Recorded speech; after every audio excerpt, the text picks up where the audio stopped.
Hello, my name is Taylor Marion, and I will be going over two different countries for you and comparing their culture, Germany and China.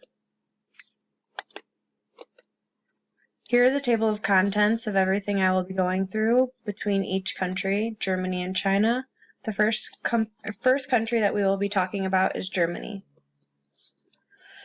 An introduction for my report. Globalization is a word used to describe the growing independence of the world's economics, culture, and populations. It also has to do with trading goods and services between different countries and exchanging of technology, information, and jobs across different countries. A global citizen is aware of and understands the wider world and their place in it. They take an active role in the community and work with others to make our planet more peaceful. Global citizenship helps people to build their own understanding of world events, think about their values and what's important to them, take learning into the real world, and challenge ignorance and intolerance. It helps young people have a voice and helps inspire and inform teachers and parents as well. So first we're going to talk about Germany's basic information. The population is 84,160,230 people.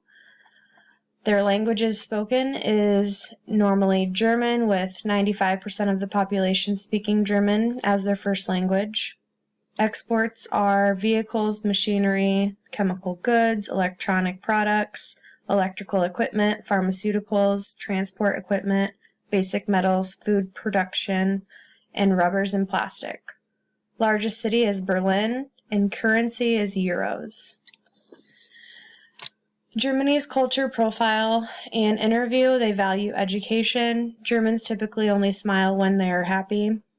They take jokes literal and may be missing sarcasm. They have been stereotyped as humorless. Good time management is a basic precondition for working efficiently in German. Germans in general prefer to guard their personal space. An arm's length of space or more is normal when conversing with Germans. Considered polite to maintain eye contact almost all the time while talking to another person. So ethics in Germany. There are a few different examples of work ethic between Germany and the U.S. One of those is career flexibility. In America, it is more common for employees to change jobs and face new challenges in the world and in the workplace. It is very common in Germany for employees to work for the same company for several decades. In America, it is common for people to move cities and states and change job multiple times in a single decade. Germany's Hofstede cultural model. So for power distance, they got a 35. Individualism, they got a 67. For masculinity, they got a 66. For uncertainty avoidance, they got a 65.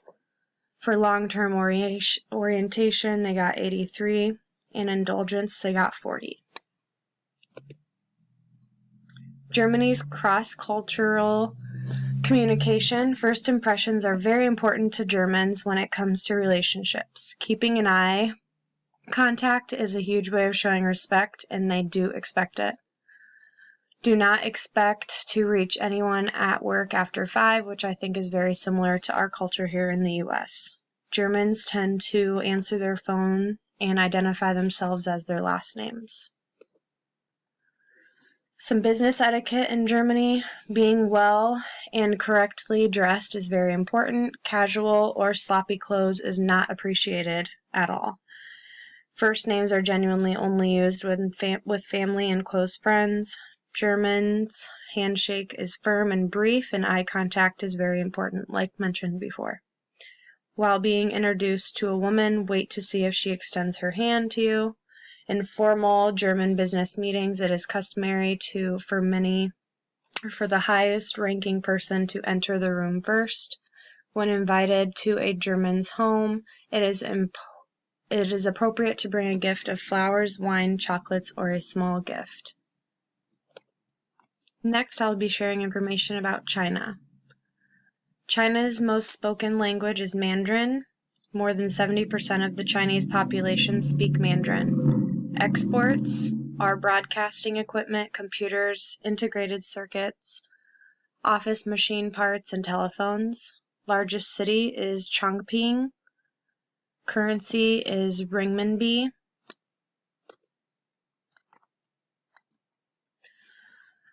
Chinese value education very highly. They rely heavily on indirect communication with each other. Meetings in China are often slow to start and require a good amount of relationship building before diving into a main topic of conversation.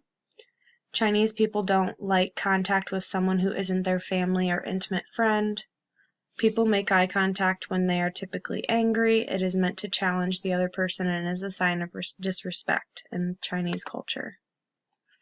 Ethics in China. In China, there are many different cultural differences. Americans have no issue with calling out or challenging someone who is in authority in the workplace or anywhere honestly.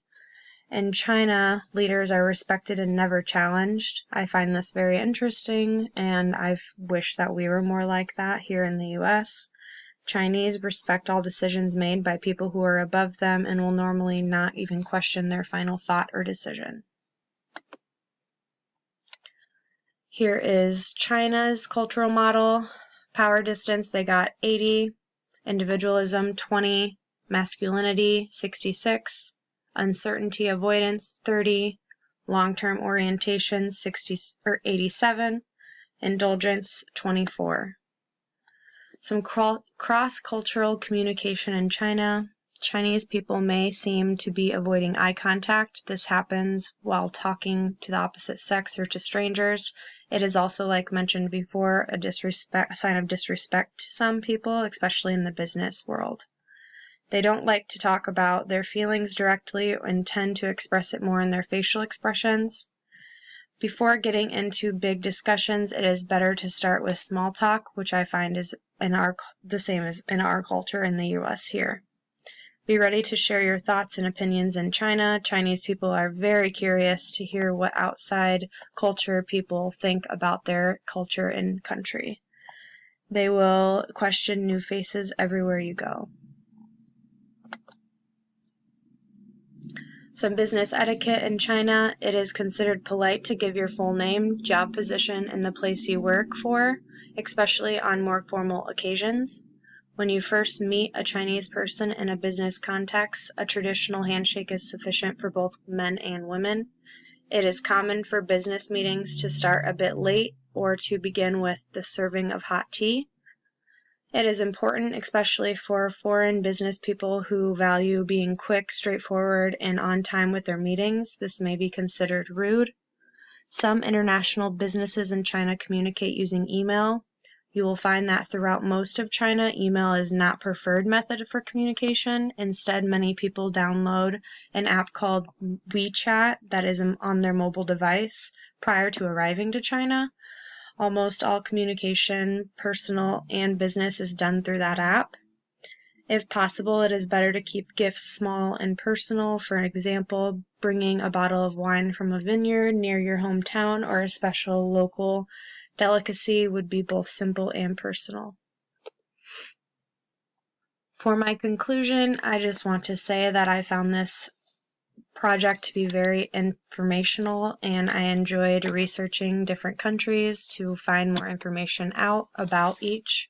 I find it interesting about the business etiquette, and their holidays are somewhat similar and also very different at the same time. I would be very intimidated going to China and not knowing any Chinese, but I would definitely get that app to help me translate with anyone in that culture. Hopefully you enjoyed the information I provided to you. Thank you.